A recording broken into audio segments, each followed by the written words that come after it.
سعودی عرب کا سفر کرنے والوں کے لیے ایک بہت اہم خبر ہے۔ وہاں ایئرپورٹس پر کچھ نئے قانون لاگو ہوئے ہیں اور یہ جاننا بہت ضروری ہے کیونکہ یہ سفر کو یا تو بہت آسان بنا سکتے ہیں یا پھر تھوڑا مشکل۔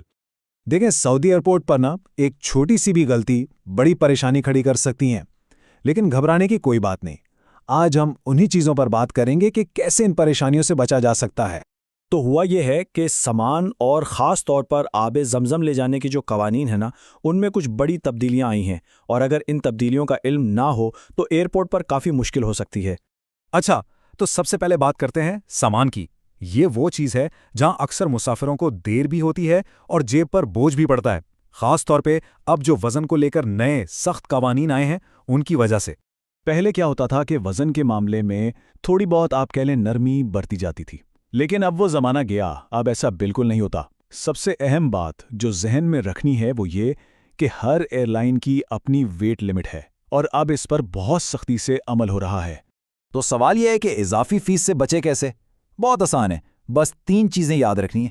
نمبر 1، اپنی ایئر لائن کی ویب سائٹ چیک کریں اور پتہ کریں کہ سامان کے وزن کی اصل حد کیا ہے۔ نمبر 2، پیکنگ کرتے وقت ہوشیاری دکھائیں، غیر ضروری چیزوں سے بچیں تاکہ وزن حد کے اندر رہے۔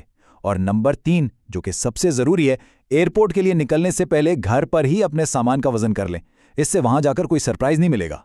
اور ایک بات بالکل صاف سمجھ لیں، اگر سامان کا وزن مقررہ حد سے 1 کلو بھی زیادہ ہوا تو اضافی چارجز یا ٹیکسز لگیں گے۔ اب اس معاملے میں کوئی رعایت، کوئی گنجائش نہیں ہے۔ اچھا جی، اب آتے ہیں آب زمزم پر۔ ظاہر ہے ہر حاجی اور عمرہ کرنے والے کی دلی خواہش ہوتی ہے کہ یہ متبارک پانی اپنے ساتھ لے کر آئیں، لیکن اب اسے لے جانے کے بھی کچھ خاص اصول و ضوابط بن گئے ہیں۔ تو فرق بالکل سیدھا سادہ ہے۔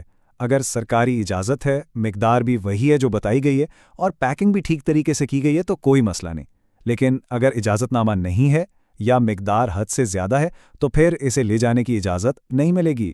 بہت واضح اصول ہے۔ ہو سکتا ہے یہ قوانین کچھ لوگوں کو تھوڑے سخت لگیں، لیکن ان کے پیچھے مقصد صرف ایک ہی ہے: تمام مسافروں کی حفاظت اور سہولت کو یقینی بنانا، تاکہ ایئرپورٹ پر سارا نظام بہترین طریقے سے چلتا رہے۔ تو ان ساری باتوں کا نچوڑ کیا ہے؟ چلیں ایک فائنل چیک لسٹ پر نظر ڈالتے ہیں۔ یہ وہ چیزیں ہیں جو ایئرپورٹ جانے سے پہلے ذہن میں رکھنا بہت ضروری ہے۔ تو چلیں جلدی سے دوہرا لیتے ہیں۔ سب سے پہلے، سامان کا وزن اپنی ایئر لائن کی حد کے مطابق ہو۔ دوسرا، آب زمزم لے جانے کی قوانین کی تصدیق لازمی ہے۔ تیسرا، ٹکٹ، پاسپورٹ اور سارے ضروری کاغذات بالکل تیار ہوں۔ چوتھا، پیکنگ ایئر لائن کی گائیڈ لائنز کے حساب سے ہی کی جائے۔ پانچواں، اگر کوئی بھی مسئلہ ہو تو فوراً ایئرپورٹ کے عملے سے رابطہ کریں۔ اور آخری بات، اگر لگے کہ سامان زیادہ ہو سکتا ہے تو اس کا انتظام پہلے سے ہی کر کے رکھیں۔ تو یاد رکھنے والی بات یہ ہے کہ ایک اچھے اور پرسکون سفر کی بنیاد تیاری پر ہی ہوتی ہے۔ بس تھوڑی سی پہلے سے کی گئی پلاننگ ایئرپورٹ کی بہت سی الجھنوں اور پریشانیوں سے بچا لیتی ہے۔ اس لیے اگلے سفر پر روانہ ہونے سے پہلے ان باتوں کو ذہن میں ضرور رکھیں تاکہ سفر واقعی میں یادگار اور آرام دہ ہو۔